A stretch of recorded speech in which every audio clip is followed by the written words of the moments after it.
In the name of God, the Beneficent, the Merciful, we begin by invoking prayers and sending benedictions of peace to the Prophet Muhammad, peace be upon him.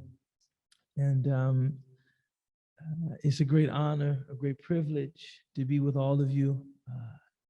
This is a space that, mashallah, we've held consistently now for, I don't know, it's been a couple years, I think, even, mashallah. This session is dedicated to community conversations around diseases of the heart. So those interior maladies, sicknesses, illnesses that sometimes operate imperceptibly. We can't always perceive them, but we know that they're there. And one of the great benefits of community is being able to look at others and thereby have a mirror of sorts to assess yourself, to evaluate yourself. Tonight, I have the honor of conversing with a good friend of mine, mashallah, someone that I've known for, many years. When guys can say, I've known you for many years, that means we're getting old. Yeah. Someone that I've had the honor of knowing for many years, and really excited to be in conversation with tonight, Dr. Will Caldwell. How are you, sir? Alhamdulillah, doing well. Glad to be here. I think it's been 10 years. 10? I arrived in Chicago in 2011. Okay, mashallah. I met you shortly after, because you arrived from New York. Yeah. Mashallah. And you were just beginning, I think, your master's at Northwestern. My PhD. Your PhD at Northwestern. Mashallah. And look, 10 years later, here we are. Two children, married for at least 8 of those years, right? That's right. Yeah. Mashallah. Wow. Time flies when you're having fun. Alhamdulillah. Alhamdulillah. So the topic of discussion tonight is miserliness.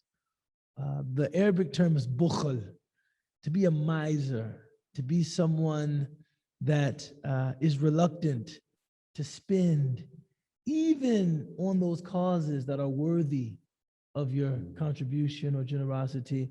The miser will even neglect his or her responsibilities because of some unhealthy attachment to money or worldly things, etc.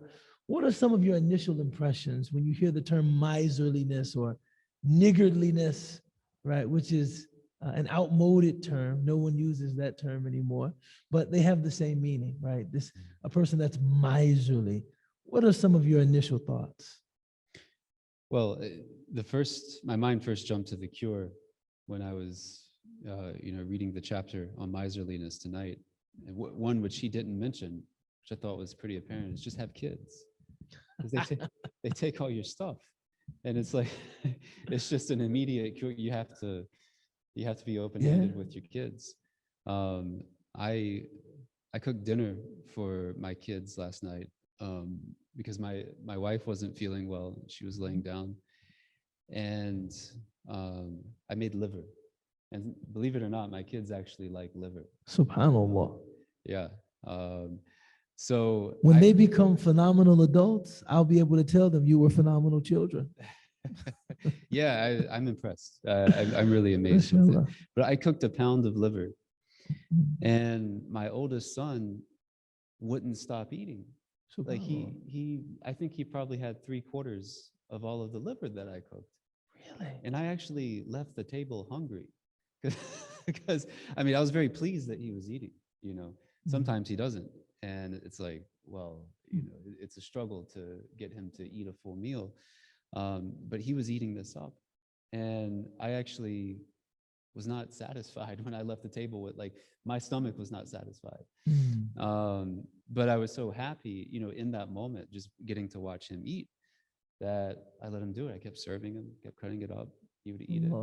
And, that was a time when it was easy. But sometimes, I'll make breakfast for myself after they've had breakfast. And then, they'll come and, literally crawl in my lap and just start eating out of my plate. Mashallah. And, it's like, you can't be miserly with your children? Well, you can. Well, You can't, but you can. You know, yeah. one of the most famous hadith of the Prophet ﷺ that we see related to the topic or theme of miserliness is the famous hadith of Hind bin Utbah. Right now, Hind was married to Abu Sufyan, and Abu Sufyan was a wealthy man. You know, you'll find that most people that suffer from miserliness, they are not poor people. Often, they are people that have experienced great upward mobility in their lives, that they used to be poor, and now there's been a change of fortune, right? But they still carry with them the trauma or the scars or the experience of having been without. So often the idea becomes, you never know when you might need this or that thing. So the same thing that drives miserliness, it drives hoarding. People that, because of previous insecurity, they feel like, look, whatever you have, hold on to it because you never know when you might need it. So Abu Sufyan was actually very wealthy, but he did not spend any money, even on his family, even on his wife, even on his children. He would not give them what he was responsible for giving them. And Hind, and this is after, of course, the Fath of Mecca, she came to the Prophet ﷺ, and she was wearing a face veil. And she did not normally veil her face. But commentators say she was wearing a face veil because she did not want to embarrass her husband, right? And there's a lot that is instructive about this. She knew that she wanted to ask the Prophet ﷺ a question about miserliness, but she knew that this was sensitive. She knew this could potentially embarrass Abu Sufyan. So she veiled herself and she said, Ya Rasulullah, O Messenger of God, what if you're married to someone that is so stingy, they don't give you what they're obligated to give you, what they're obliged to give you? And it's interesting, the Prophet ﷺ, he said to her, are you Hind? Kind of in a sense, exposing him, right? In a sense, right? But the intention of the Prophet ﷺ, meaning commentators say, was not to expose him. Like, are you Hind, the wife of Abu Sufyan? He wanted to make sure that the person asking was married to someone that had sufficient means. I mean, that what we were seeing was in fact miserliness and not poverty, because they're not the same thing. So once he established, are you Hind? And she said, yes, I'm Hind. The Prophet ﷺ, خُذِي مِنْ أَمْوَالِهِ بِالْمَعْرُوفِ, take from his wealth bil-ma'ruf, according to what is customarily regarded as reasonable, right? So the Prophet ﷺ gave her permission to take her husband's money without his knowledge, but he told her to do so according to what is reasonable, right? So the proof in this hadith, though, to what you said, is that a person can be a miser even toward their own family, even toward their own children. Someone might still have this reluctance to give. Yeah, and certainly there are people like that. However, I think if anything was to sort of like snatch you out of miserliness, it would be like children are so like just unassuming in their wants. Like they want what they want, and they don't hide it. They wear it on their sleeve. And if anything were to sort of like soften your heart to that, it seems that it would be one's own children. Of course. Of course. Yeah, that's where my mind went immediately, was that relationship, because that seems to be the one that opens hearts the most easily, and then from there maybe it becomes a little easier in other parts of your life as well. I think, and it's funny, I did not know we would be discussing miserliness this week, because I mentioned this last week. In Surah Al-Layl, Allah Ta'ala talks about a kind of person that he describes, bakhila wastaghna. This is, these are the verses of the Quran that, and I mentioned this last week, so forgive my being redundant or repetitive. But these are the verses of the Quran that reveal such a deep and penetrating insight into the human condition that when reading them, you realize immediately this book is from the creator of human beings. Right? Bakhila wastaghna. So bakhila means the person is stingy. The person is withholding. No, you can't have any. But then Allah mentions part of that tendency, or perhaps the essence of that tendency, wastaghna. They deem themselves self-sufficient. Istighna. That the only person that is reluctant to give is someone that believes that they only have themselves to rely upon. You see, this is on me. I am responsible for making sure I am secure. So I have to make sure I have what I need. And the cure is tawakkul. If you recognize that I rely upon God, everything I have, God has given me.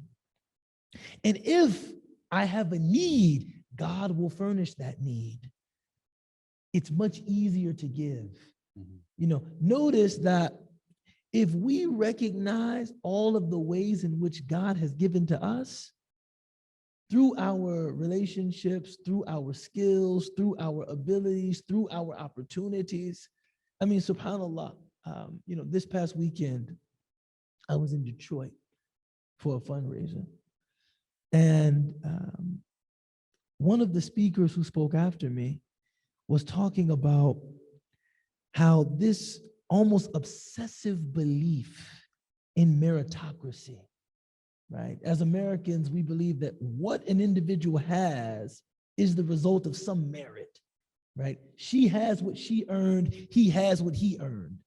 When you believe that to an excessive degree, it's hard for you to see the test in what you have been given. That even though you might be in possession of great disposable income or great wealth or great ability, it doesn't mean you're deserving of that. In fact, some of the hardest working people I know are the poorest people that I know. This is true. So the fact that you have disposable income or you have wealth or you have money, or it's because God has given you those things to test you in how you will use those things, right? When you recognize that, it's very easy to give. It's very easy to give. If someone asks of me, in fact, I love the expression paying it forward, right? This was given to me. It's very easy for me to give it to someone else. But if I believe I got it on my own, no one helped me. And if I end up with a need, it will be me that has to take care of myself. You're always going to be withholding. In fact, I'll say this, and I'll give you some space to add or rebut, or as you like. If you believe too fervently in ideas of meritocracy, that what I have because of my merit, my skills, my ability, my work ethic, etc., you can even become contemptuous of people who don't have. Yeah. So that when you see someone that has a need, you think, what are you, lazy? What are you irresponsible? Did you misuse your time? Are you on drugs? Are you mentally unstable? You have all of these ill opinions of people that have needs. But if you recognize, no, I was someone with a need that God furnished my need, then you tend not to approach other people that have needs in that way. Yeah, I think there's something about it though that goes beyond just this sincere belief in meritocracy. There's this Twitter personality that I read. His name's Naval, and he talks about money quite a bit. He's very wealthy himself, and one of Well, the at least things, Twitter will have you believe so. No, he is indeed. I mean, he's a philanthropist. MashaAllah. He's an investor. And one of the things that initially impressed me about him was that he said, you know, if I lost everything, I have confidence that I would gain it all back. And he was saying it from this sort of like meritocratic belief in himself. He's like, I have the skills to go out there and make money. And I don't need to rely on the money that I have. I'll go out and make more. And that sort of challenged my own understanding of you know, what wealth does to people, because I mean, you do see wealth turning people into misers. It does happen. It seems to be the rule, in fact, most of the time, especially as you mentioned, when people really come up, right? But I think there's another element that really leads to miserliness, which is fear, right? Like it's fear. It's like, yeah, I got this, and I'm afraid that I'm going to lose it. Allah says, and the name of the surah escapes me, but He says that يَحْسَبُ أَنَّ مَالُهُ أَخْلَادًا, that he reasons that his money will make him immortal. Humaza. Yes. Surah Humaza. Yeah. No. And it's almost like it's completely irrational, but you can kind of see it. Like if you sort of take that snippet of wisdom and you watch miserly wealthy people, they do act that way. Like they really think that what they have is almost going to like allow them to exist into perpetuity. And it's this fear that like, no, I'm going to die like everyone else. And ultimately, this is going to do absolutely nothing for me, all of this wealth that I've accumulated. But there's this fearful delusion that's involved that I think really, like for me, like that captures the essence of it. Like Shaykh Hamza mentions in the commentary on this book that misers are not happy people, right? They live in a state of anxiety. And this is funny. It's also beautiful. You know, he says the word for constipation is in Arabic is related to the word for I think he said for pure gold, meaning like this idea that wealth, if you hold on to it, actually makes you incredibly anxious because you develop this fear, like you're holding on to something that's actually making you sick. And sorry for like the sort of gross analogy, right? But it's in the letting go of that wealth and being open-handed with people that your wealth actually benefits from. Your income actually becomes purified, but also you let go of that fear. You let go of that anxiety. You know, it's interesting that when we think about unhealthy attachment with money, we often think about over-consuming, how much we spend, being spendthrifts, right? Israf. But we rarely think that an unhealthy attachment with money can also be expressed in a fear of letting go, a fear of spending, right? People that are reluctant to even take care of their own responsibilities because there's this overriding fear that, you know, I mean, what will happen in the future? What if I need this, right? And I think, you know, going back to something that Naval said,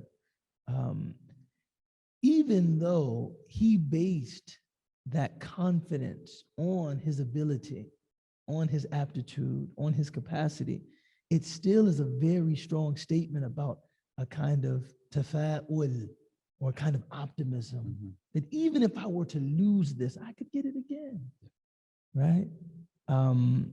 One of the words used for a miser is the khasirut darain, the loser of the two abodes, right? We know that a person that doesn't spend for the sake of God will lose in the hereafter, but that person is even a loser in the life of this world, because they don't benefit from their money there or here. SubhanAllah. Yeah. SubhanAllah. Yeah. And when it comes to, you know, the cure for this, I think anyone who has ever been in a position of poverty, right, like that is enough of a cure for miserliness. Because I mean, look, I was a grad student for like over a decade, which is a state of poverty for, if anyone is familiar with it, right? It's not fun to like be at a restaurant with your friends and not be able to reach for the bill.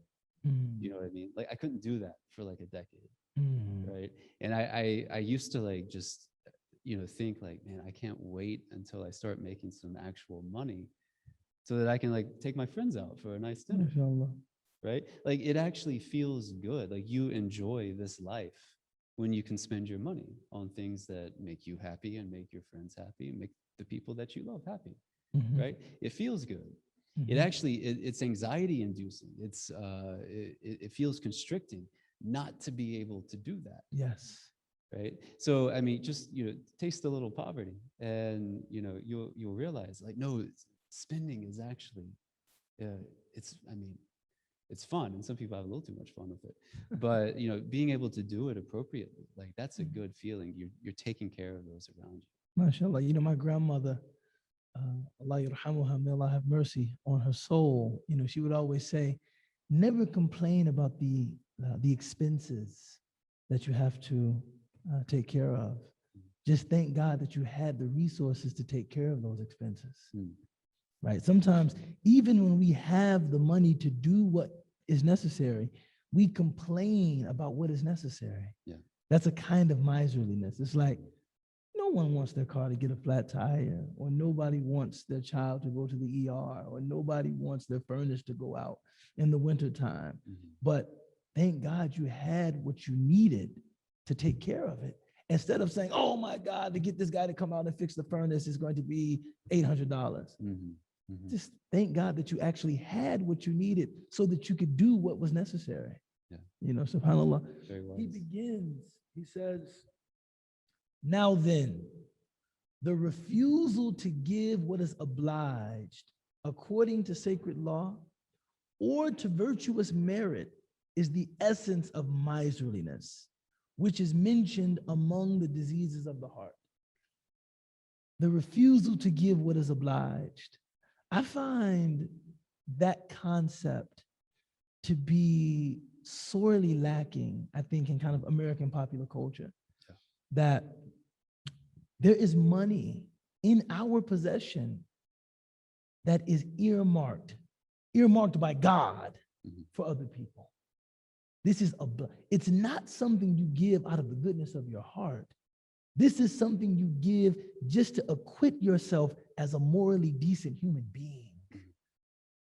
One of my teachers told me, when we talk about the 5 pillars of Islam, and zakat is one of those, we're not talking about exhausting the moral possibility of the human being, right? That's the sunnah. The sunnah of the Prophet, ﷺ.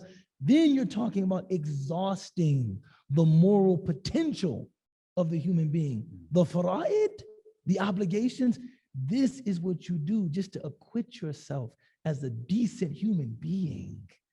So that some of the money in your pocket, some of the money in your savings, this is haqq lis-sa'ili wal mahroom, as it said in the Quran, for the one that asks and for the one that's prevented from asking, that you recognize it as their right. This is not something that I'm giving you out of the goodness of my heart. That's sadaqah, right? That non-obligatory charity. This is something I'm giving you, because I want to get closer to God, or I love you, I care about you. I want to express that love, that consideration, that devotion to you, our friendship, our brotherhood, our sisterhood. But zakah, this is an obligation. I have to do this. I cannot choose not to do this. And that sense of duty, it's very rare to hear people talk about charity in that, in that register. And I think that is one of the shortcomings of that really, really deep belief in meritocracy that you mentioned, right? Because in that sort of worldview, we're all just individuals, right? I earned what I earned. You've got to go out and earn what you earned. There is no sense of obligation that I have to you. What's interesting, I think, there's always an element of hypocrisy in something like this. And I wonder, as much as people hate paying their taxes, right? Do they feel the same sort of rancor in their heart towards the IRS, like for the miser? Well, Tea Partiers, they do. The Tea Party? Yes. In what explain? In the sense that they're notoriously anti-taxation.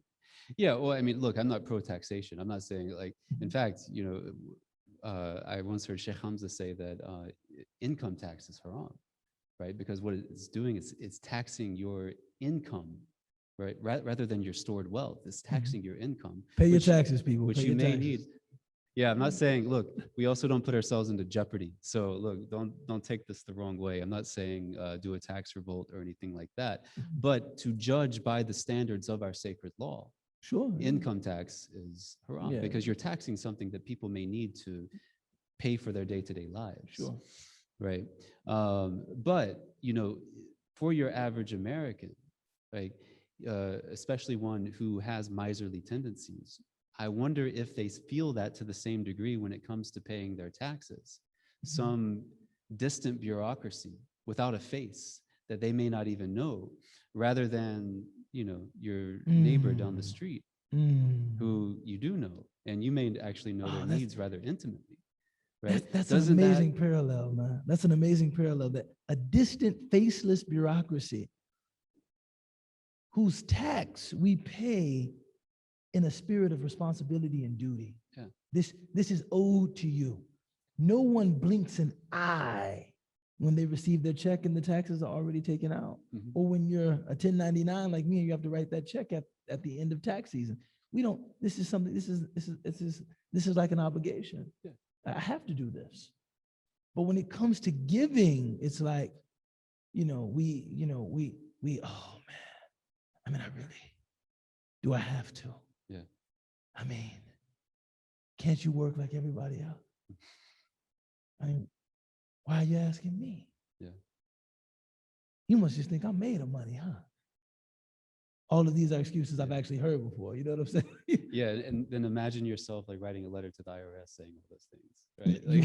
You wouldn't do it. You wouldn't do it. You wouldn't do it. SubhanAllah. Very good. Very good. But I like how he distinguishes between the obligations of sacred law and virtuous merit. Meaning there are forms of giving that are not obligatory by the standards of Sharia, but no self-respecting person would not give in those circumstances. Yeah. Right. And I think the ones that he mentions, again, it's like it ought to feel good to give in those circumstances. And if you want to be completely selfish about it, right, it makes you look good. Yeah. Right. To be generous with guests who visit your home. Of course. Right? Like we all have been hosted in a place where the host is just abundantly giving and they make you feel great, but you also leave just thinking like, wow, I mean, this family's amazing. Like they went all out for me. Like why wouldn't you want that for yourself? Nothing impresses more than hospitality and generosity. My first speaking engagement outside of Chicago, I was invited to Florida to give a lecture by a friend of mine who was completing his residency in Chicago, Syrian family. And I went to their home, and I just remember being just blown away by the hospitality, by the generosity, by the consideration. And in addition to praying for them abundantly, I remember thinking as I boarded my return flight, dang, that's what it looks like when you really have money. You know what I'm saying? Wow, that's what it looks like when you really have money. And that made more of an impression upon me than any of the decor in the home or the size or the style of the home or the automobiles they owned or the jewelry that some members of the family wore. Generosity, if a person was being completely selfish and insincere about it, Mhm. it actually makes you look good. And conversely, selfishness, stinginess really makes you look bad. Yeah. Right? And of course, in Urdu, they say kanjuz. To be a kanjuz guy, it really makes you look bad. You know, Syrians are on another level. yes, they're known for that. I mean, mashallah, honestly, I did not, and this is, we spend a lot of time bashing the Muslims.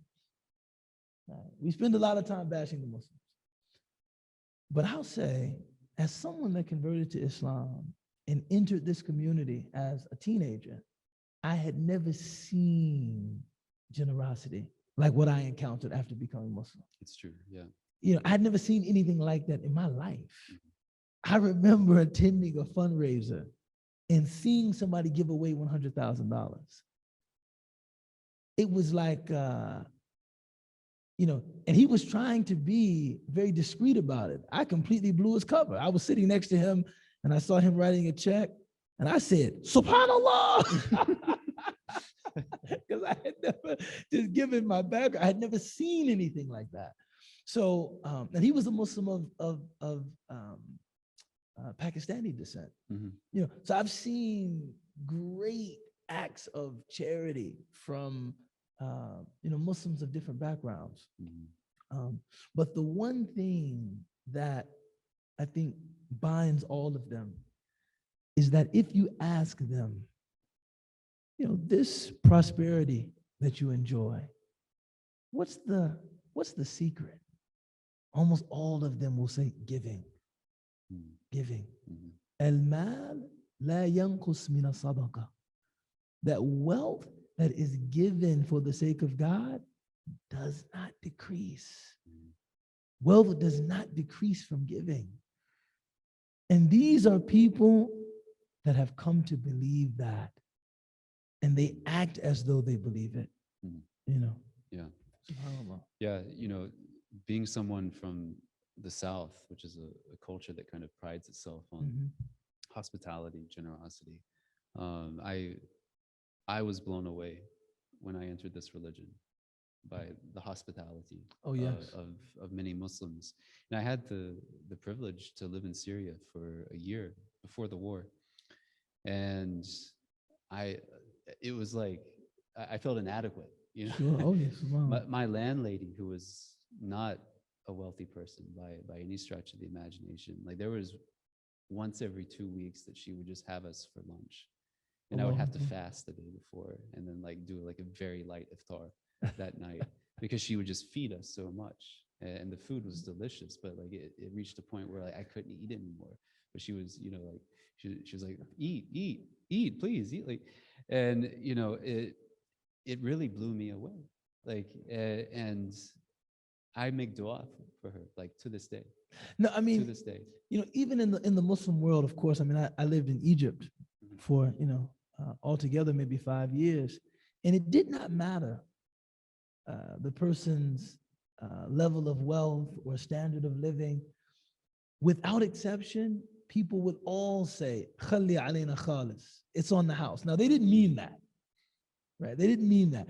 I made the mistake of actually believing that someone was really telling me it was on the house. They pulled up, they let me out at my destination. I was in a taxi. The taxi driver looked at me and said, "Khalli alayna khalis." It's on the house. And I said, "Really?" Subhanallah. And he said, "La ya amm shaykh, عاوز فلوس. ده كلام بس يعني." He said, no, Sheikh, I need money. But what I heard there was not just some insincere, empty words, but the expression of a cultural ideal. Then maybe I don't have the position to be able to forego this fare, or I don't even have the piety to forego this fare. But as a cultural ideal, generosity is still something that's important to me. Yeah. Even if I'm only feigning generosity, it's still it's a thing that is honorable enough to feign. Yeah. It's honorable enough to fake it. Just like we say in my perfect world, I would do X, Y, and Z. Yeah, And that- right. If I could, Yeah. this is the kind of person I would be. Mhm. The kind of person that would say, "Khali alayna khalis." Unfortunately, I have responsibilities, and I do this as a means of earning a living, and I'm unable to do that. Mhm. But it's a cultural ideal that I think is something we don't give Muslims enough credit for, because it's not just wealthy folks; it's across the board. Mhm. People that always express a willingness to share what they have. Mhm. Yeah. Yeah. I mean, you have to think how things would change in this country if that was something that we lionized.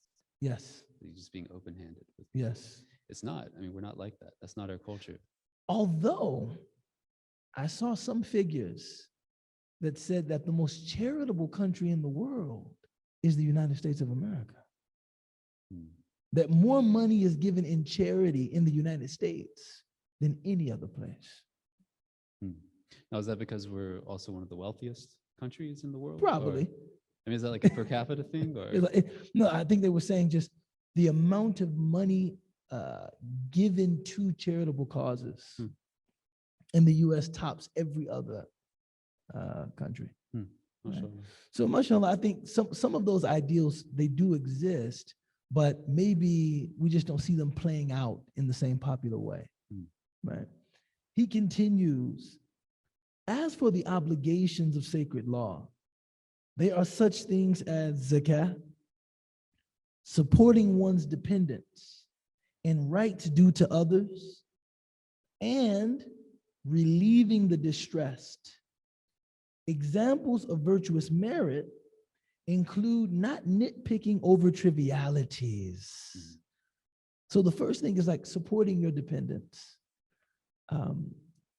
The saying in Arabic is la shukra ala wajib. Person does not have to offer gratitude for that which is an obligation. So technically, one supporting his wife or supporting his children or supporting his parents or supporting his sister, or the recipient of that good favor in those cases I mentioned, does not really have to say thank you. Mhm. It's an obligation, but it's good manners to say thank you, right? It's good. It's always good practice to say thank you to anyone who does anything to serve you or to benefit you, right? And it keeps you going. And it keeps you going. Just to know that gratitude is there, it certainly keeps you going. من لم يشكر الناس لم يشكر الله. قال النبي عليه الصلاة والسلام, the one that fails to thank people has failed to thank God, right? And then he says, as for virtuous merit, it consists of not nitpicking over trivialities. SubhanAllah. That one is huge for me. That one is huge for me. And I've struggled with that, as a father, as a husband. What I think about is when it becomes clear that you're going to have to, spend some, money on something unforeseen, something you didn't predict. Will you do it happily, or will you do it while frowning and sighing and exhaling loudly? And that's nitpicking over trivialities, where a person is like, what? Oh, God. Okay. Oh, man. Here I come. I guess we'll have to take care of this. And it's like, you have to spend the money anyway. If you did it with a happy, content disposition, it would only mark you as a person of nobility and good character. You have to spend the money anyway. Yeah. And, when you do nitpick over trivialities, for the person that you're nitpicking with, it really throws the whole relationship into question. Oh, absolutely. It's like, was I on such thin ice with you that like this little thing that came up is going to like incur displeasure with you? Like, SubhanAllah. It's like, if it's really trivial, then let's treat it like it's trivial. But but look, can we keep it real? Can we keep it real? Often that disposition is really a warning or a proviso of sorts. What that disposition is saying is, I'm going to do it this time, but you see the displeasure that this is causing me. Don't ask me again. Mhm. That is what, when you see somebody nitpicking over trivialities, it's saying, okay, I'm going to do it this time, but I want to display all of this displeasure. I want to display all of this frustration so that the next time you need something, I am not the person you ask. Mm. That's what I really think subconsciously, that's what we're doing. We want to show how much? Oh my God. Here, man. Here. Go ahead. All right. I mean, you don't care what happens to me. You don't care what happens to me. You want to show that what? Okay, I'm going to do this. But next time, don't ask me. Now, if we understood your being able to give is a source of provision for you. The Prophet ﷺ said, "Al-yadu al-ulya khayrun min al-yad al-sufla." The upper hand is better than the lower hand. The hand that's giving is better than the hand that's receiving.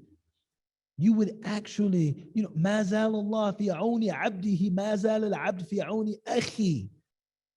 God will help the servant as long as the servant is helping his or her brother or sister. So if you recognize that through giving, you were actually qualifying for God's divine assistance in your affairs, you would not only give, but you would want the person to know, keep giving me opportunities to be in the good favor of God. Mhm. Keep giving me opportunities to bring to myself these great spiritual opportunities for blessing, for advancement, for enhancement, etc. And you wouldn't do all of that. Oh man, I'm gonna look out for you this time. But man, bro, really, scroll through the contact list and go past my name next time. Don't do this again, bro.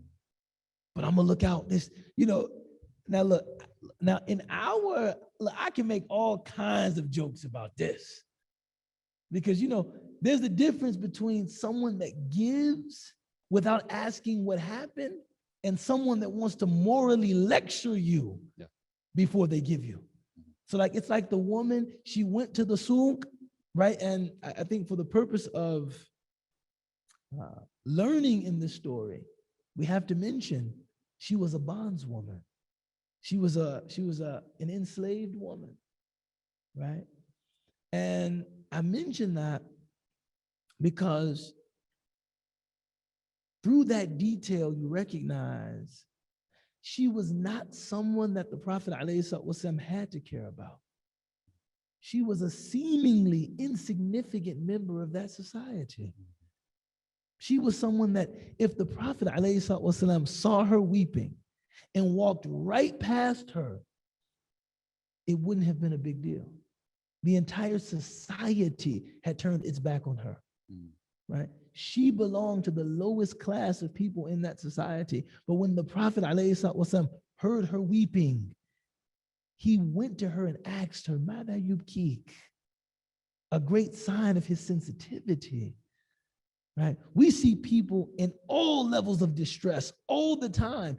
We're not even prompted to ask what's going on. He went to her and said, "Mada yubkik?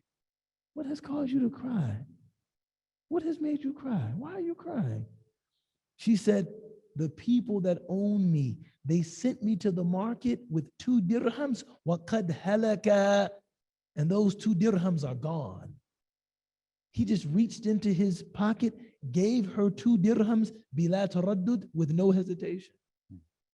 He didn't even ask her, what happened? What did you do? Did you do something irresponsible? What, were you negligent? What? Here. See, we don't give in that spirit.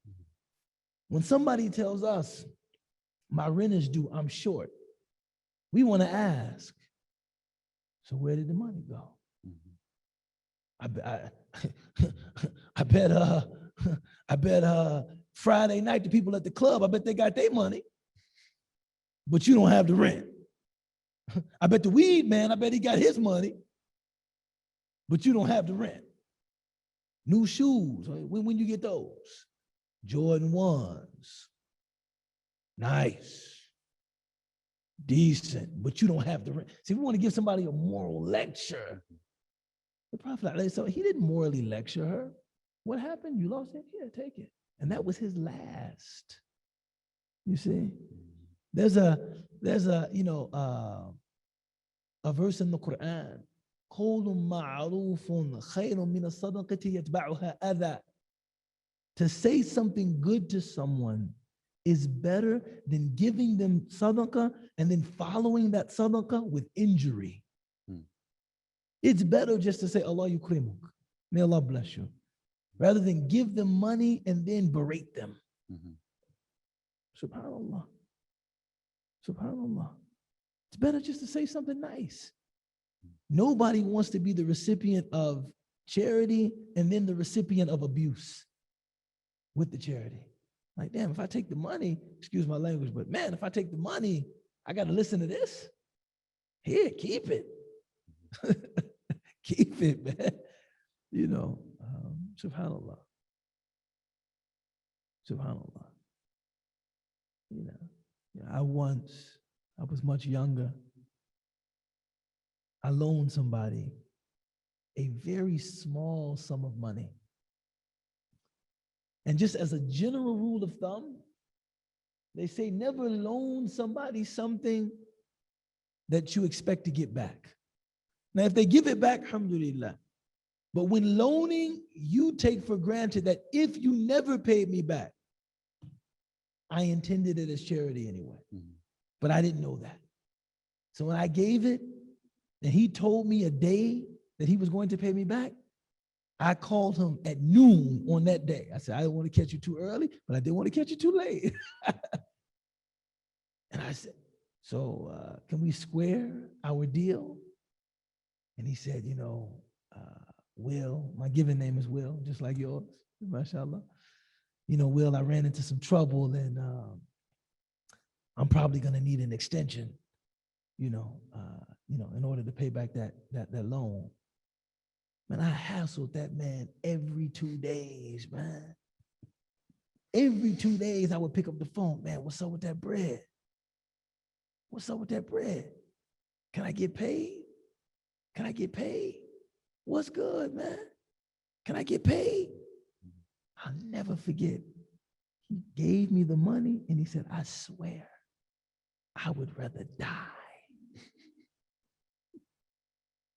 I would rather die than be in a position to owe you anything, man.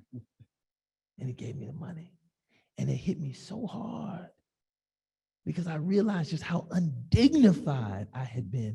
And I didn't have to be. God had put me in a position where it wasn't going to kill me, to be patient with him. But there was something that I think I attached his paying me to my self-respect. Pay me because I'm worthy of being paid. Don't play with me. It's my money. Give it to me. Not knowing that he was really dealing with a difficult situation. And when he said that to me, I apologized profusely. And even now, it's a long pause before he even takes a gift from me. I'm like, I got you something now. I'm good, man. I said, no. Wait. I've come a long way since then, Akhi. I've come a long way since then. This is one of the major, sort of reorientations that Islam provided for me. This idea that loans are actually a form of charity, right? Like we have everything under certain mental categories, and then we just see the world through those categories. Like for me, a loan was always something associated with making money, right? You earn interest on the loan or you pay interest on the loan. In the Sharia, a loan is a form of charity. Qarat Hassan, it's a form of charity. And it's like, how much easier does a situation like that become just by making that very simple mental shift? Don't loan out what you can't afford to just give in charity. And when you do loan, treat it like it's already gone. Maybe it comes back, maybe it doesn't. Yeah. Bismillah. He also mentions avoiding this is even more important with respect to a neighbor, a relative, or a wealthy person, or when hosting guests. La ilaha illallah. La ilaha illallah. No. Maybe you've experienced this, maybe you haven't. But there's nothing worse than being a guest in someone's home because you have to be. Like, maybe your family has fallen on hard times, or maybe you've fallen on hard times, and the person hosting you makes you feel like a burden. There's nothing worse than that. And I can remember this. This, by the way, we're about to go into something that's very African American. Warning. But I can remember that there were like rules. If you had to stay with family, there were rules, things that you just don't do. One of them, don't finish anything. So if you're about to eat cereal and you would get the last of the milk, no cereal that morning. Because this will make them feel like you're a burden. If somebody comes down, they're ready to eat cereal, they open the refrigerator, where's the last of the milk? They see the guests eating cereal. Man, I can't wait for your father to get back on his feet, man, because you all really need to get out of here. Right? And we experienced that. I mean, I had friends that were very close to me that, it was like, I'm a guest. So the last thing I want is to be the one responsible for using the last of the hot water. I would rather bathe in cold water than to be the person that uses the last of the hot water, and I'm a guest.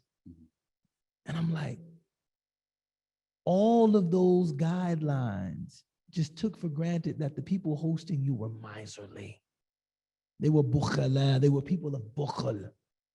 That if they came down and saw that the last of the milk had been consumed, that they wouldn't just say, oh, somebody go to the store and get some more milk.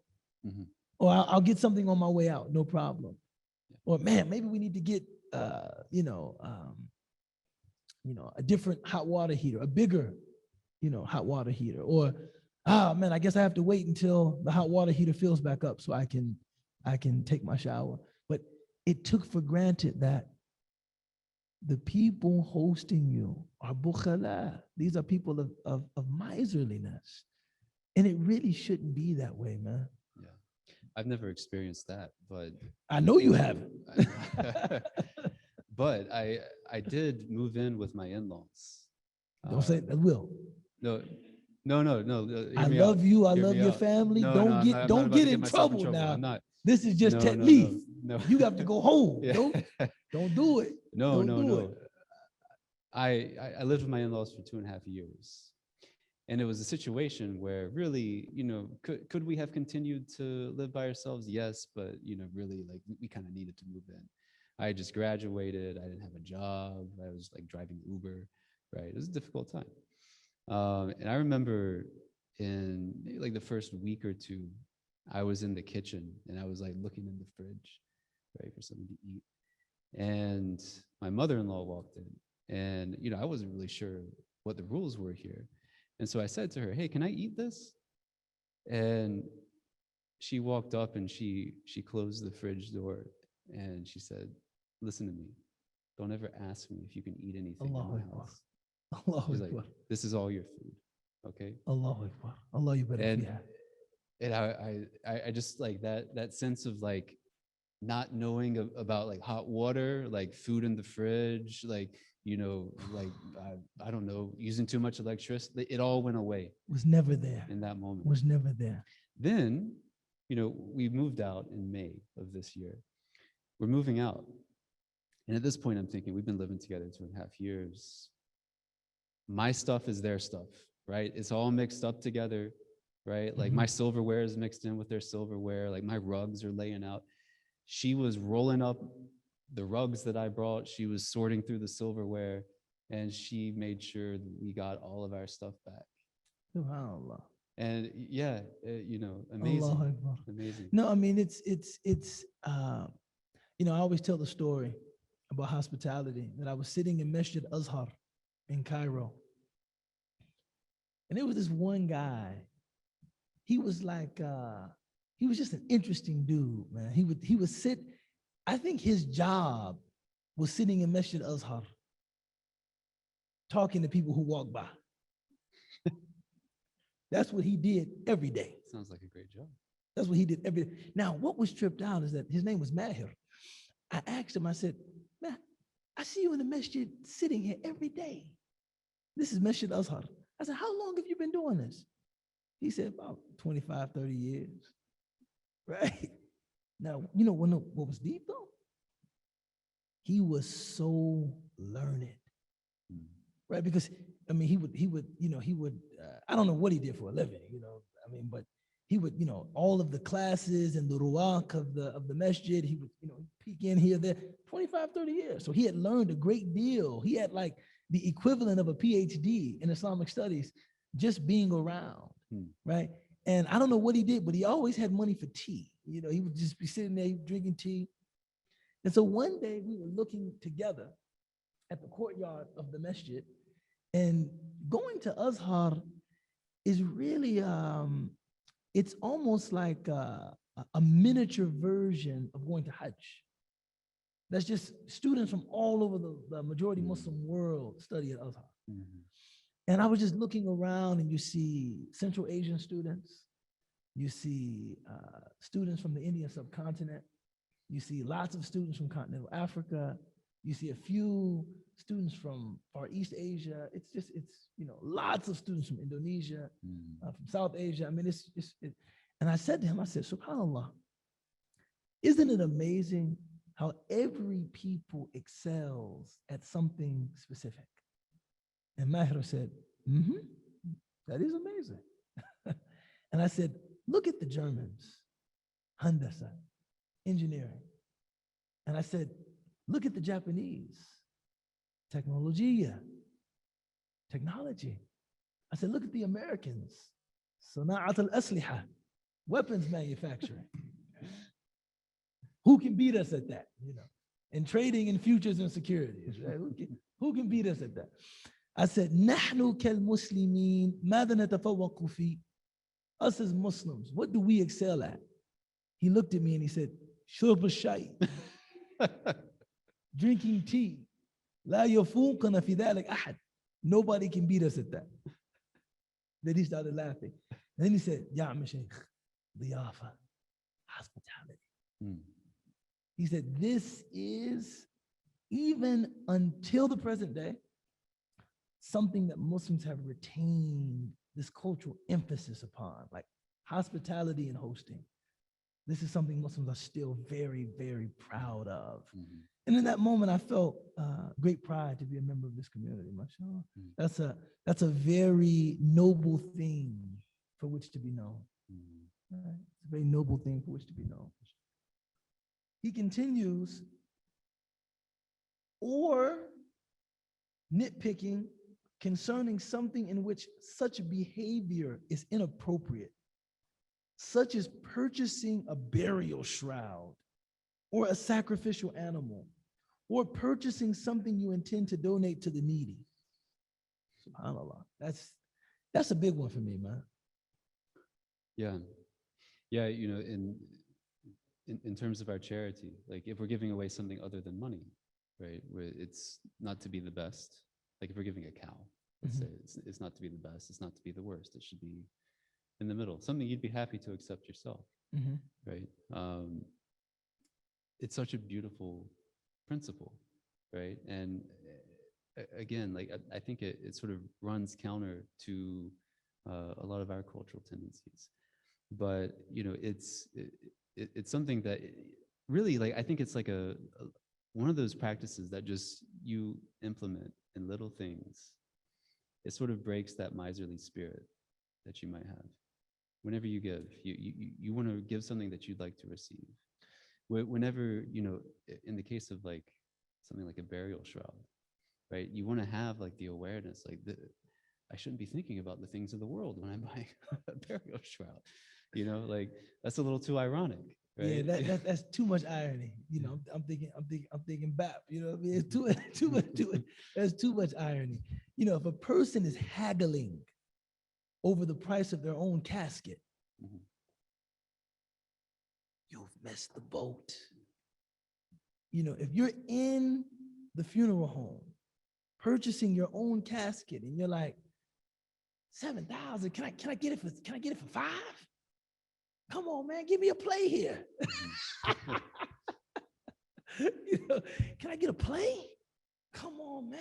It's like you're thinking about deals and musawama and haggling. This is something that symbolizes your departure from this world. And you're still thinking about wheeling and dealing and getting the best price you can, and it's just inappropriate. It's just inappropriate. And I mean that in the true sense of the word inappropriate, like it's not fitting. This mawqif, this setting demands a different kind of composure from you. This is not the place for that. Like there's a place for that. Maybe you go and you're buying perfume or you're buying a car and you're kind of haggling, you're trying to get the best deal possible. But your burial shroud, your casket, more, there's a soberness that this should, like, there's a soberness that should come over you because of the reality that exists in what you're doing. And a person that's like, come on, man, what do you normally sell these for? Okay, that one's made out of oak. Do you got something made out of plastic? Because I'm not trying to pay 7, man. Come with something a little cheaper, man. It's like, I mean, are you for real? Funerals do bankrupt people in this country. They do. One of the things I really appreciated about Islam when I first learned about this is that, you're buried in a burial shroud and at most a very simple casket. Mhm. Very, very simple casket Mhm. compared to what you see people They can buried get quite in nowadays. extravagant. Yeah. So, I mean, within that framework, It makes right, sense. haggling doesn't make sense at all, right? Oh, sure. You're buying something that's very simple in the first place. Right. And, that in itself is to remind you, like, there's no extravagance in the grave, right? But the way we bury some people now, you might be led to believe, yeah, you bury them like we bury the pharaohs, like back in the day. There is some extravagance there. Sure. I think there's a little bit of a cultural subtlety. That's the interesting thing about reading this book, is you see the ways in which our culture now, like we really have to think through some of these things in a different way. Like he mentions in the section on the cure, like one of the cures for miserliness is realizing that people who have a lot of money spend their entire lives working very hard to get all that money. Mm-hmm. And I thought, man, to think that in 2021, United States of America, all the really wealthy people out there had worked so hard to get all that money. Some of they just own equity, right? No, well, I've heard it explained differently. That when you see somebody enjoying great wealth, remember that someone's lifetime was spent accumulating that money. It might not be the person that's spending it. It might be a relative of theirs, or it might be an employee of a relative of theirs. It might be employees of relatives of theirs, but someone spent a lifetime generating that money that the person is spending. And that reality, it produces a kind of contentment, because for all of the value that we place on money and wealth in dunya, are you ready to spend your lifetime accumulating it? Right? Yeah. Because I mean, we're only given a finite amount of time in this world. And if given the choice between focusing on that or focusing on something that will benefit you when you meet Allah, you might gain much more benefit focusing on something that will benefit you when you meet Allah. Mhm. You know, Allah. How are we doing? We got maybe 5 more minutes, inshallah. Let's see if I can finish. He says, thus, one who makes matters difficult, for one whose rights clearly render this inappropriate to do so, such as a neighbor, has indeed torn away the veils of dignity. This is as the majestic and guiding sages have stated. Thus, this is comparable to one who fulfills his obligations without good cheer or spends from the least of what he possesses. Its root is love of this world for its own sake, or so that the self can acquire some of its fleeting pleasures. Mhm. Yeah. So he's saying, just don't make it difficult for people that have rights upon you to access those rights, right? It's like, I'll never forget.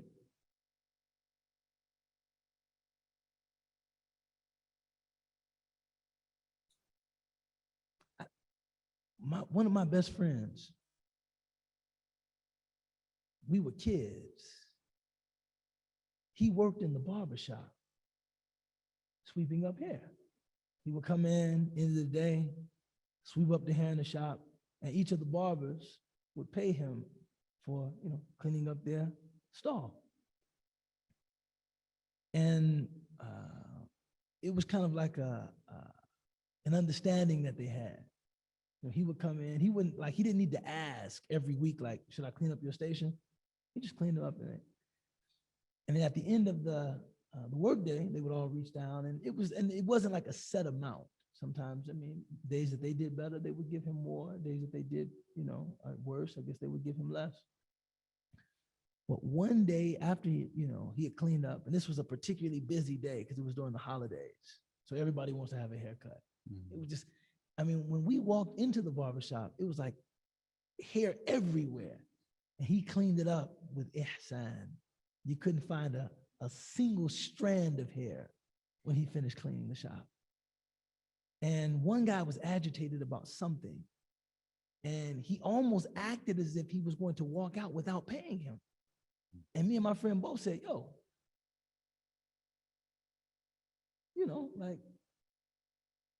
he reached into his pocket, peeled off a few dollars and threw it on the floor. Walked out the shop. And when here Imam Al-Mawlūd is talking about stripping off the veils of dignity, I'll never forget thinking to myself, that guy's a slime ball. Mm-hmm. Mm-hmm. He's a creep. And I never respected him after that. Mm-hmm. I would see him in the community. I never respected him. This man came in, he worked. You're obligated to give him something and you made it difficult. You threw his money on it. He was a kid and you were a man and you threw his money on the floor. You jerk. When Imam Shafi'i talks about righteous indignation, Mm-hmm. we were just, peewees, pipsqueaks. But I felt angry enough. I wanted to put my hands on him. I wanted to grab him, put him on the ground. No, pick my man money up and put it in his hand. That's how angry that was one of the angriest days of my childhood.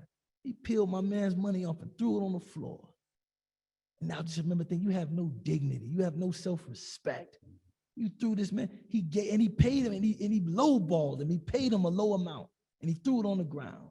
And we never forgot that. Even now, if I call him, this is like 26, 27 years ago, right? He'll still say, remember when he played me like that?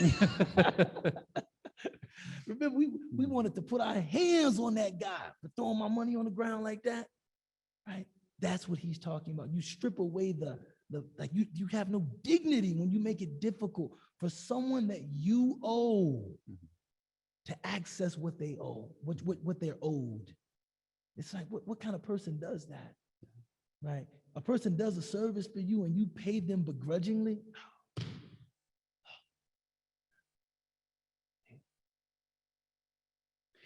It's bukhal. And that should be like enough to stop anyone from ever doing anything like that. Like, how many things do we have in our lives that like we think back on and we just cringe? Like, man, It was so embarrassing. I tried to like talk to this girl and like I embarrassed my, and you really think about it and it's like, man, I'm probably the only one who remembers that, right? Just like little things that like are embarrassing to you, but probably or were so insignificant to everyone else that like they don't remember them, right? We trip up over those things, but you slip up like that once, you look stingy once, or you do something that is actually undignified in front of a crowd of people once, and they will remember you by that. Yeah. And that should be enough to give you pause from ever acting in that sort of manner. Yeah. Yeah. And again, by the opposite side of that coin is you show great generosity, people will remember that too. Absolutely. Yeah, absolutely. You know, he ends by saying the root cause is love of this world, hubb dunya. You know, you love, Allah Ta'ala says, hubban jamma, like almost a violent love of this world. And I don't, I mean, when you hear the expression hubb dunya or love of the world, what comes to mind for you? Because I get a lot of different impressions, but what do you think about? I think we actually talked about this the last time I was up here with you. And I said something that is my point of view. I actually didn't realize it would be controversial. So I'm going to say it again. But, I said, for me, like, actually going out and getting the things that you want in this world is the best cure for the love of the world, because you realize how fleeting that pleasure is once you actually get them. That's real. Right. And and I think the reason I call it heat for this, like people message me in private. I'm not talking about anything haram. I'm not saying like go out and like do things that Allah commands you not to do. I'm saying, no, like get those things that are perfectly halal, but it's still the dunya, right? It's still ultimately going to be unfulfilling. Like go get them, like get a taste, see how you like it, and see how quickly like you stop caring about it. And if that doesn't cure you, then nothing probably will. But like I like the way he puts it. It's fleeting. As soon as you grasp it, it's gone. I always tell people that the people, in my experience, some of the people that are most obsessed with the dunya are people that feel as though they lack what they want in dunya, and they fetishize the dunya. They believe that it has magical powers, that if I have a home in this zip code, my life is going to be okay. Once I get this car, everything will be okay. If I buy this watch, if I'm vacationing in these places, everything is cool after that. And it's only through actually maybe accessing some of those things that you see. These things, they are made to be unsatisfying. They are made to be unfulfilling. The great English literature, C.S. Lewis, and lay theologian, one of my favorite C.S. Lewis quotes, he said, "For everything that I feel I need in this world, there's a way of satisfying that need. If I get hungry, there's food. If I get thirsty, there's drink. If I find within myself a need that nothing in this world can satisfy, the only thing I can conclude is that I was not made for this world." Right? I wasn't made for this world. And when you access some of those fleeting things and you feel like, okay, no matter how good the food is, I'm going to be hungry after that. No matter how exciting an experience is, I'll long for other experiences. No matter how rapturous a sexual experience is, I'll feel desire after that. You come to recognize this dunya is not a place where desire ends. it just goes and goes and goes and goes until you end. Mhm. Yeah. I heard someone say once that saints swim in the same ocean that the damned drown in. Subhanallah. And I think you see it with this example. Mhm. Like it leads you to damnation to experience how fleeting the dunya is and yet continue to chase it. Mm. But if you see how fleeting it is and you realize, hey, I have desires that actually extend beyond this world, well, that takes you to Allah. And then you Allahu swim. Akbar. Yeah. Allahu Akbar. Allahu Akbar. Yeah, I mean, yeah, I think you have to, just echoing that point, you have to see that ألا بذكر الله تطمئن القلوب. قال الله سبحانه وتعالى في كتاب العزيز. God says, is it not with the remembrance of God that hearts find rest? And sometimes it takes some trial and error to recognize that nothing else will give my heart rest. Mhm. No material possession, certainly not fentanyl or heroin or cocaine or marijuana or sex or money. None of those gave my heart rest. I still wanted. But with the remembrance of God, the heart can actually be in a state of stillness and repose that this is what I was created to do. I have finally arrived at my purpose. And I just want to deepen my connection to that purpose, deepen my understanding of that purpose. And my heart is at rest. And that's really what Islam is all about, man. MashaAllah. Alhamdulillah. MashaAllah. It's a good place to end. أقول قولي هذا وأستغفر الله لي ولكم ولسائر المسلمين وآخر دعوانا أن الحمد لله رب العالمين. If we have any questions,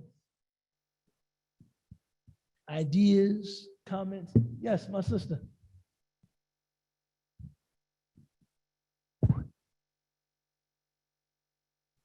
Assalamu alaikum. Wa alaikum salam. So when I think of the word miserly, I think of selfishness. And so for me, being somebody who doesn't have a whole lot to give all the time, what I can give is me. So this chapter made me think of being miserly with yourself. The parts of ourselves that we owe to others, whether that be your time, your attention, what have you, especially for those of you that are parents, there's not one bit of you that your children don't have. And so I was thinking about my typical complaint about our society, which is because of how fast-paced we are and how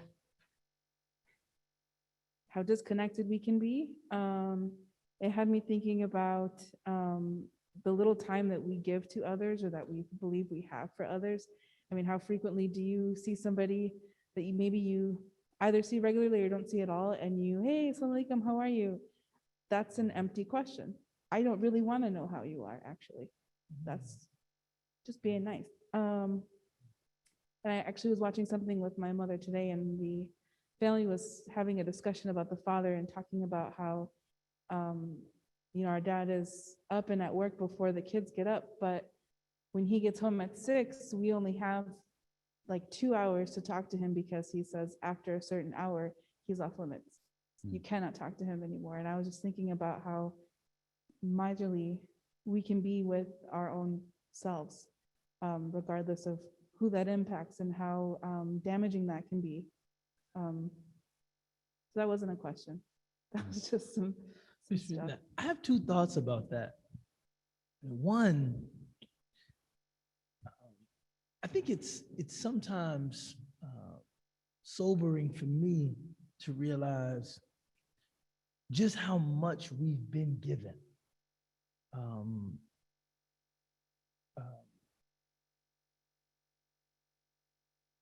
Very few people experience the kind of material comfort that we do as Americans generally, even those among us that are not wealthy, just by virtue of living in a place like this. You should understand yourself to be obliged to give something. I want to shout my wife out.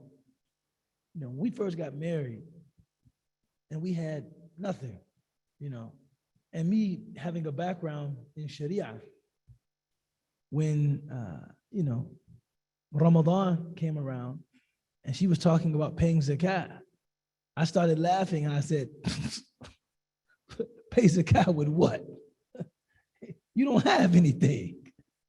I said, nothing you have reaches what we call the nisab, the amount that makes zakat mandatory. And she says, I know that, but I give every year just as a show of my gratitude. I give something of what Allah has given me as an obligation every year. I was like, oh yeah, right. Yeah, me too. Right?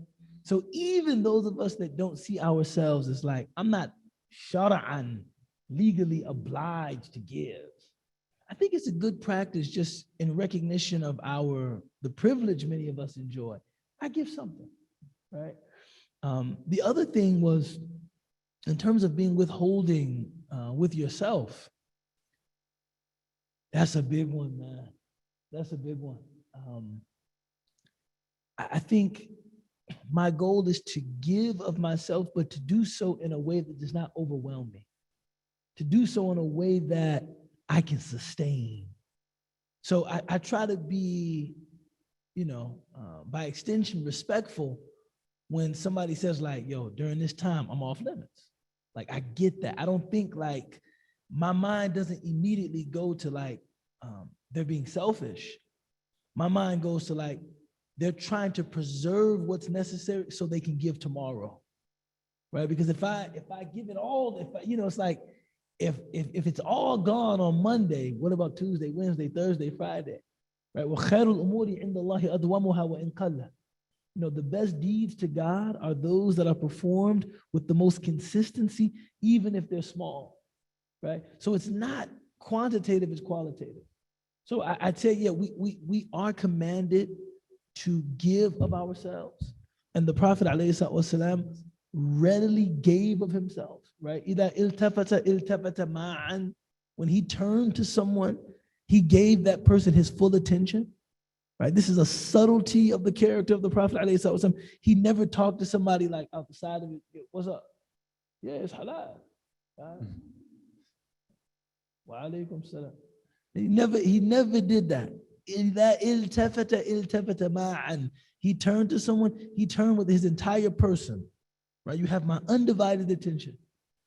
But he also had things that he kept for himself, right? So Aisha, radiallahu anha, one of the most beautiful things, and she said many beautiful things about the Prophet ﷺ, but she said in the last third of the night, when every lover wants to be close to the one they love the most, the Prophet always sought my permission to pray tahajjud.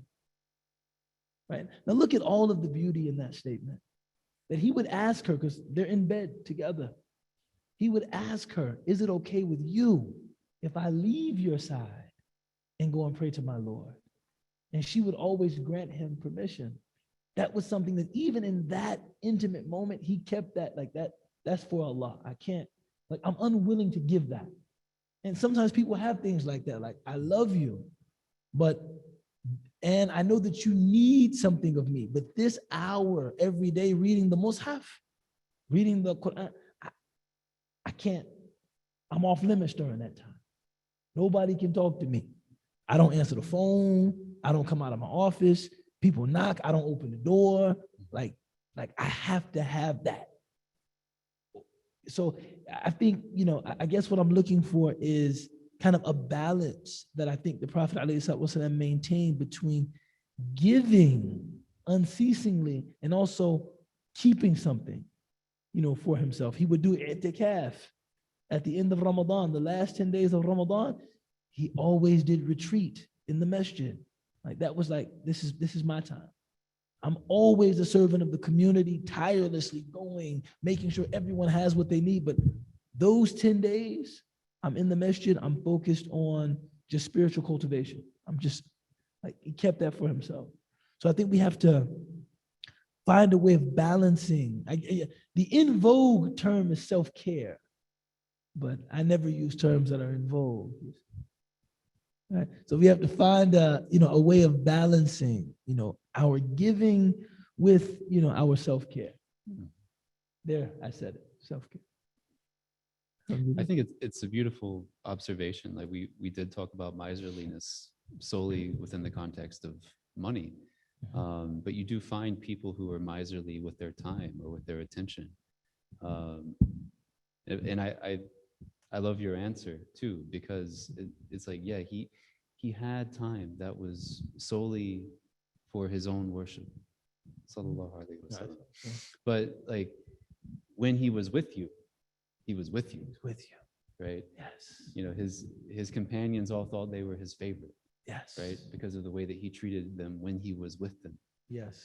Right. Yes. And I think that's the balance. It's not like how much time do you give what's the to a quality person? of the quality? time? Yeah. What's the quality? I'm just trying to be more present with people, man, and really, as my sister was saying, not being miserly with myself, giving in those moments. We have maybe time for a few more. Assalamu alaikum. Just a follow-up on that and a separate question. Just a follow-up on that is, so do you think there's any difference in, like, is there a difference between how we deal with this, like deal with money versus dealing with our time and giving of ourselves? Like, can I take everything we learned today and think about it in terms of ourselves and time, or is there a difference? Other question is, if you're living or like your close family are people who kind of are on the opposite end of the spectrum of miserliness, you kind of alluded to it in the beginning of the talk, saying like when you start from a place of poverty and then you make it, then you tend to take on this quality of miserliness. So when you live with people who are on the opposite end of the spectrum, like going into debt or anything like that, how might you best like have a good relationship, or like how to best implement like what we learned, can make it kind of hard because they can be very spendthrift or going into debt, etc. Yeah, I think there's a lot of wisdom in the fact that the zakat payment is 2.5% of your stored wealth, right? Like Allah doesn't ask you to destroy yourself in giving charity every year, right? He asks you to give just a little bit, and hopefully that stored wealth that you have increases and you can give even more next year. But in terms of like the opposite side of that spectrum, right? Like people who are too open-handed with their money, right? They're certainly not misers, but like that's a destructive situation that you can lead yourself into nonetheless. It's interesting that Imam Al-Mawlūd defines miserliness first as pertaining to those things that Allah has commanded. So you're a miser if you don't want to pay that 2.5%. But if you look at what Allah actually asks of you, it is so small that to not give it is incontrovertibly miserly, right? Without a doubt.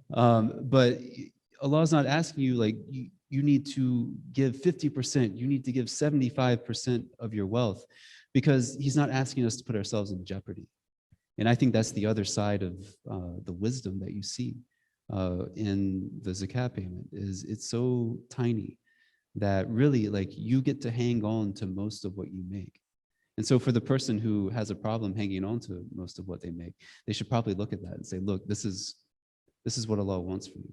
You should be saving, right? You should be hanging on to some of your money, right? It's not a virtue to just give it all away all of the time.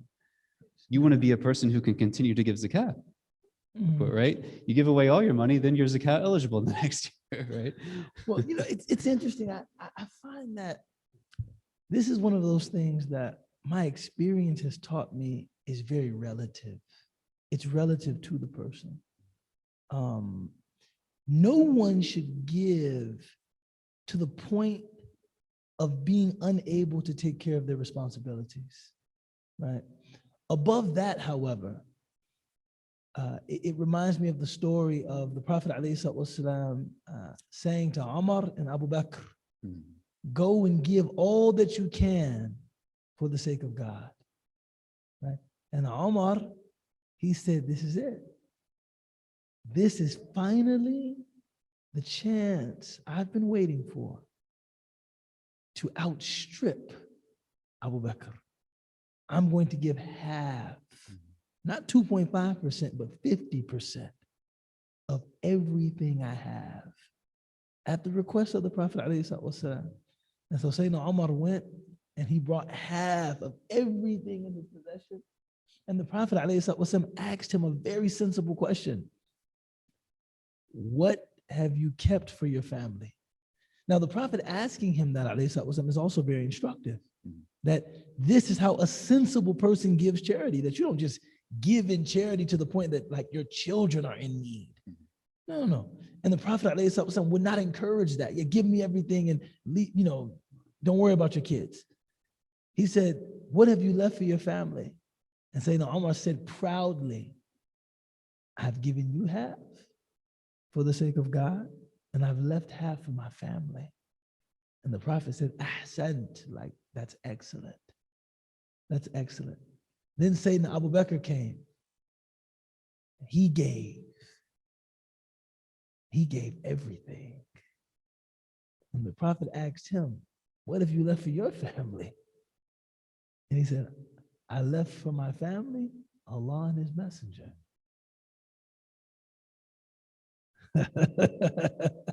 And the Prophet ﷺ said, Ahsant. Now, lots of commentary on this hadith that I've been able to read. They said, if that had not been Abu Bakr, the Prophet might have not accepted that. Like, no. We can't do that.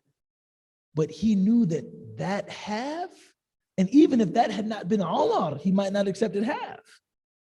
But he knew that half was commensurate with Umar's level of Iman. And all of it was commensurate with Abu Bakr's level of Iman. And both of them were fine and their families were fine. So some people, I've learned that it's relative to, like, there are some people that do things that would not be sensible for me. Like, how can you give that? What about your children? And they just say, oh, things will be fine. They can say that. I read things like that. I read things like that, and I just think, well, that's why I was born today, and not as a companion of the Prophet. So my thing is, it's almost like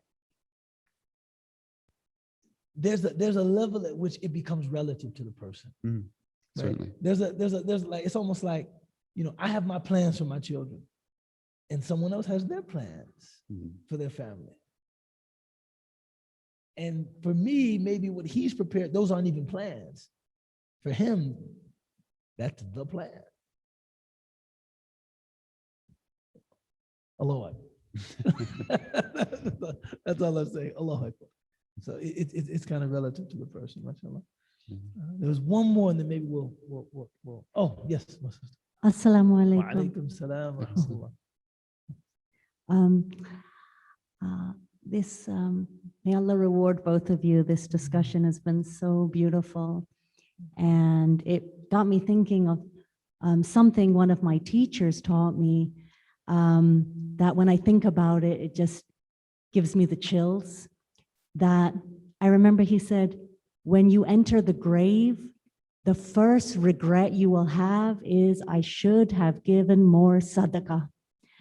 And that we will want to go back to our life just to give sadaqah. And that's actually from a verse in the Quran, 63:10. When you get a chance, everybody, please look at it. It gives me the chills. When we see the homeless, I see people scoff at them. They are our opportunity to help us in the grave. So I just I wanted to end tonight with just two practical advices. that I think are beneficial, because there have been times where a homeless person might come up to my car and I don't have cash, I'm not prepared. So it's always good when you go to the bank, just take out fives and ones that you can just have in your purse or wallet. That's for the homeless. And you have it and you're prepared. So you don't miss that wonderful opportunity to help them, because they are helping us. It's not really us helping them. They are a gift to us, the miskin.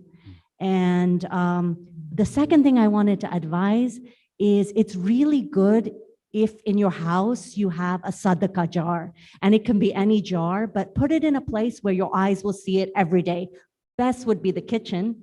And then just every day put something. It's not about the amount, it's about the intention. And that jar will build. And when it fills up, you could hand it to a homeless person and make their day. You could hand it to a family. It's just a practical advice, because it really gives me the chills to think that when we enter the grave, the first thing is not going to be our prayer, is not going to be Ramadan. It's going to be sadaqah. Allah. Misk. What a note to end on. And you know, I often hear people talking about, like, you know, more intentional giving, like people that think, you know, why give ones and fives when you could give to programs and initiatives that really help to eradicate poverty, etc. I understand that, but that basic act of human consideration and kindness is indispensable. It's not the $5. It's that somebody that I can see, not just like this program. Yeah, it's great if there's like a program, and I know that behind the scenes, people are donating to this program that intends to help me. When I can see somebody's face, say, man, here you go, man, right? That really, I think it helps to remove a kind of cynicism that begins to overtake somebody in a very difficult financial position. See, when you're in a very difficult position, you begin to believe all of those, it's a dog-eat-dog world. It's every man for himself. Nobody cares. Get yours. Those things really resonate with you when you don't have anything, right? Because you think the result of you not adhering to that ethic is you not having anything. So next time, I'm gonna make sure I'm all about but when somebody is openly generous to you, man, here you go. It just reminds you that there is goodness left in this dunya, right? There are some, you know, caring people left in this dunya. Yeah, I'll say one thing about this. This would really be the last thing. You know, when I lived in Egypt, I lived a few different places, but one place I lived was Hilmiyat Zaytun, which is Mentia Sha'abiyya Khalis, was really like you're living with the people. And I lived at the end of a zuqaq, like at the end of an alley. And the Bawab, his name was Sama. And I would see Sama every day. And just as a matter of course, I would say, Salamu alaikum. And his response would always be, Salam barakatuh. Not wa alaikum salam wa rahmatullah. And he would always say it dismissively. I said, Salamu alaikum Sama. Salam barakatuh. Like, man, like, get out of my face, man. That's the Salam barakatuh. And I remember thinking to myself, hey, Sama doesn't even know how to say Salam alaikum. Like, is that the level of illiteracy in Egypt? That's what I'm thinking. And then one day, my young daughter, Asia, was just learning to say salam. And she saw Sama in the alley and she said, Salam alaikum. And he said, Wa alaikum salam wa rahmatullahi wa barakatuh. And I said, Salam alaikum, Sama. Salam barakatuh. Salam barakatuh. You know. And I said, look, Sama, you said to her the salam was different. And he said, man, you Western students, you go in and out of your homes. I've never seen anybody go to the grocery store more than you do. Sometimes your wives, they go to the grocery store 2-3 times a day. I've never seen this in my life. You know, he was like, he was going crazy. He's like, and then the amount of meat that you eat. I mean, I see you guys with so much meat. I'm like, what are they doing? Opening a butcher shop? Or what? Who eats meat like that? Do you eat meat for breakfast? I was like, sometimes we do. You eat meat for breakfast? You know, and he said, and that it would never even occur to you guys to ask me and my family, do you need anything? That it would never even occur to you. And you guys are studying Islam. You guys are studying Islam. And it would never even occur to you to ask me and my family, how are you? Do you need anything? I just couldn't put that together in my mind. I was like, Sam, I'm sorry, man. I never, he said, but your daughter, see, she's innocent. Yeah, but she doesn't know. So, but he recognized that there was kind of an inherent kind of contradiction in us walking around speaking classical Arabic and, talking about these great lessons of Islamic studies, but even just this small little kindness of saying, Usama, man, you need anything, man? Is everything okay? We didn't know that much about Islam. We didn't know that much about Islam. He said, so, salam barakat. After I started to, have a better relationship with him, he would say, wa alaikum salam wa rahmatullahi wa baydullah. Kayfak habibi. MashaAllah. MashaAllah. So, showing people that we care is as important as the money that they will spend on, whatever they spend it on.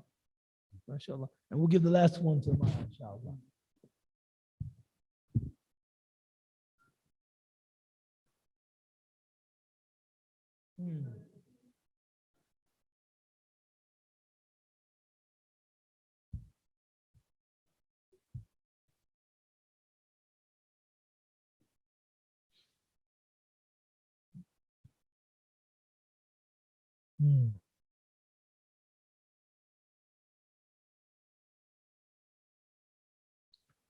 Bismillah.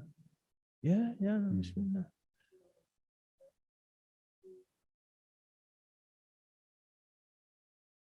Bismillah.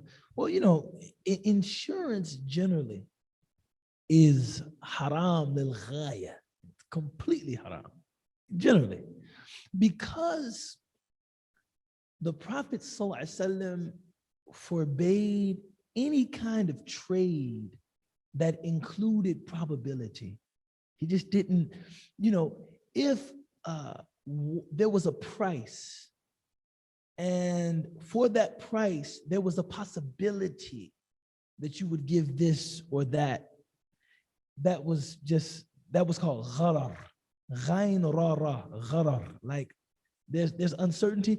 And the view of the Prophet ﷺ was that it was that uncertainty in trade that led to shijar or conflict.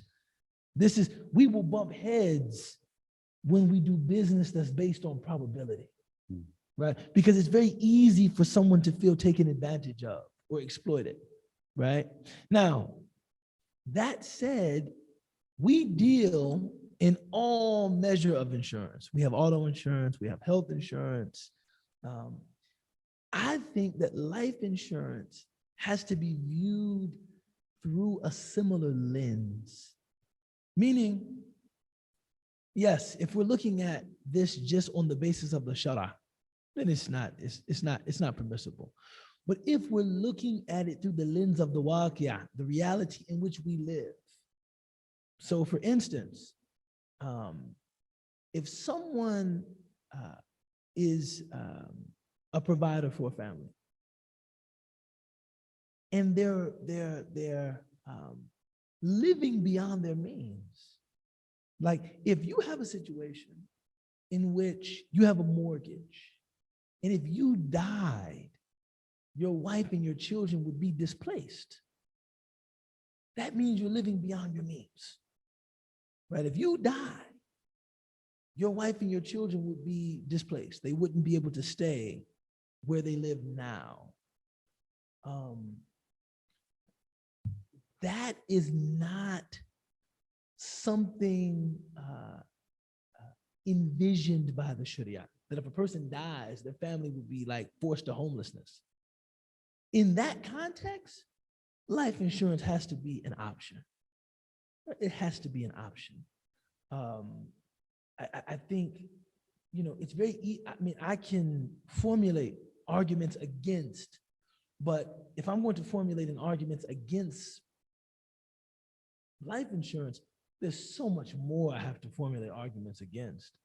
But if we're talking about just living with a view of our responsibilities in the society in which we live, life insurance certainly has to be something that is at least an option, or something that one can, debate and differ over its legitimacy and its merit. I don't think anyone who takes out a life insurance policy in this context, I don't think they should be censured. I don't think there should be any etab. I don't think there should be any blame or censure. Someone that doesn't, I think, should be aiming at being self-insured, that I've accumulated enough money that if I were to pass, my family wouldn't be displaced, and my children could still go to school, or whatever the goals are, or something like that. And Allah knows best. بسم الله الرحمن الرحيم والعصر إن الإنسان لفي خسر إلا الذين آمنوا وعملوا الصالحات وتواصوا بالحق وتواصوا بالصبر سبحان رب العزة عما يصفون والسلام على المرسلين والحمد لله رب العالمين